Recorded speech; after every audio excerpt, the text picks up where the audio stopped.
Let's go to our Shadow Home Affairs and Cybersecurity Minister, James Paterson. Good to see you, James. Thanks for sticking around. So firstly, before we get to Qatar, I want to ask you about energy. AEMO warning of regular blackouts this summer. Your state of Victoria is going to be the worst affected. So the government on the show a little earlier, quick to point the finger at your former government this morning.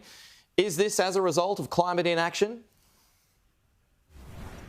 Peter, I have to say, as a Victorian, I am thoroughly unsurprised that as a result of the near-decade war on reliable energy by the Andrews government here in Victoria, surprise, surprise, we have a problem, and a very serious problem, which could lead to blackouts this summer in Victoria. This is the fruit of Daniel Andrews driving reliable baseload energy out of the grid, trying to shut down every coal-fired power station in the state, trying to ban gas from new homes, and it has massively increased the load on our energy grid without supplying any new reliable baseload energy into the grid. Yes, renewables have a role to play, but they are intermittent. There is no reliable backup for them yet. There is no battery supply that works at scale yet. And so as a result of the policies pursued by the Victorian Labor government, we have this crisis on our hands. Right. And it is not helped by a federal Labor government, which has got ideological opposition to reliable baseload emissions-free technology like nuclear energy, which it's saying it's not even willing to contemplate or discuss. It just wants us to keep ramping up the renewables without any means of backing them up, without any reliable supply to stop this from happening. So do you take any responsibility at all for the malaise that we're in? Well, there was record investment in renewables on our watch, very significant investment. But when you've got a state government here in Victoria which is putting extra taxes on the coal-fired power generation that it has, that has led to the inevitable circumstances we're seeing right now, which is the highest energy prices in some time and the least reliable grid in some time, right at a time when demand for electricity is increasing. When people are buying electric vehicles, which they need to charge at their homes overnight, that increases demand for electricity. We need more energy in the grid, and we're getting nothing of the sort here in Victoria, okay. And that blame falls squarely on the shoulders of the Andrews government. Let's go to Qatar. James, what's your take on the government's conga line of excuses when it comes to extra flights that have been stopped from Qatar?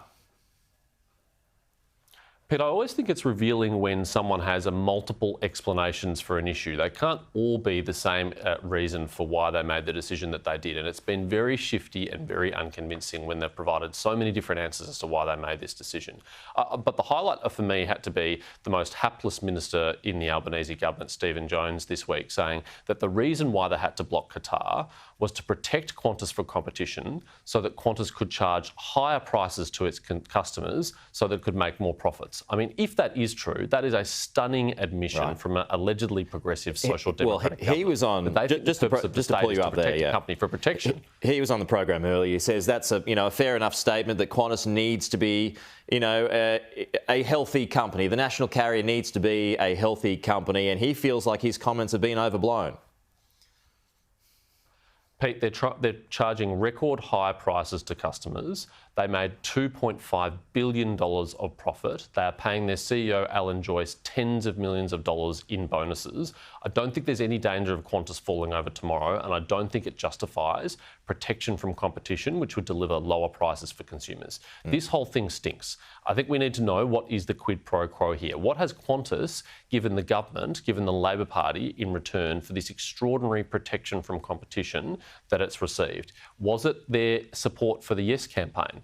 They're not just putting stickers on their planes, but they're giving free flights for Yes campaigners all around the country. Was that the quid pro quo that Alan Joyce and Anthony Albanese discussed? Does it relate to the membership of the Chairman's Lounge that was given to Anthony Albanese's son? We don't know what the real reason is because the government has not been upfront about this, and they need to be because this is a genuine and brewing and growing scandal. It's an odd little unity ticket you've got here with the Coalition, the Greens and the Independents standing up for a regime with a questionable human rights record. Well, I think it's very telling that everyone who looks at this is appalled by it. Every journalist who looks at this, every politician, the former ACCC head, the former treasurer, everyone who looks at this thinks this is dodgy. And if the question is that there's some issue with the government of Qatar, well, then the Australian government should say so. But they haven't made that argument. They haven't mounted that case. No, and that's true. It seems very difficult to me. If that was the case, why should they be allowed to fly in Australia at all? Why is an extra couple of flights going to make the difference there if it's a human rights or a national security issue? That makes no sense.